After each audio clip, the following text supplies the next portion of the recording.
Rızıklar yatta saklan, kaysam hayvancıklar hakta. Dünya malım, derya ağırın salım.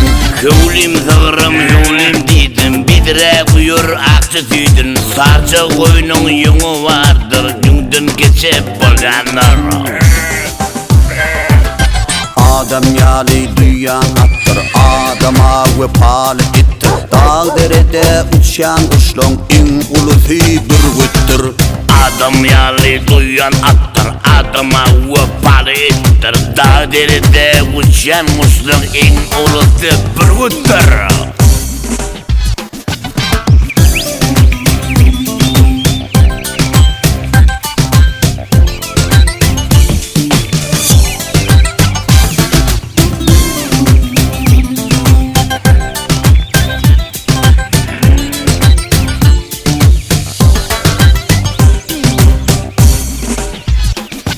Yedi hadinin tavuk biğri, çöl hayvanlar yol verseri. Balıklar toğda yüzyendir, tavşan korkak bolyanır. Totuşlar gürleyenler, kargalar kışta gelyenler. Tilkicikler mekir olsa geçide şah bolyanır. Adım yali duyan attır, adama vefalı ettir. Dağ derede uçan kuşlan en ulusu bürgüttür. Adam yali duyan attır, adama vefalı ettir. Dağ derede uçan kuşlun en ulusu bürgüttür.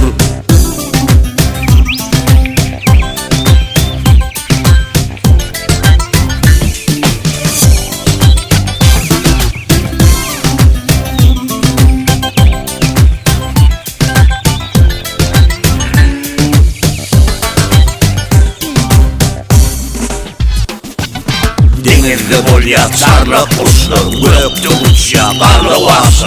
Aylar kışta yak yanır, keptirip karı kakasın. Kısırlar bir şey halam o, kıştalansan yüren o.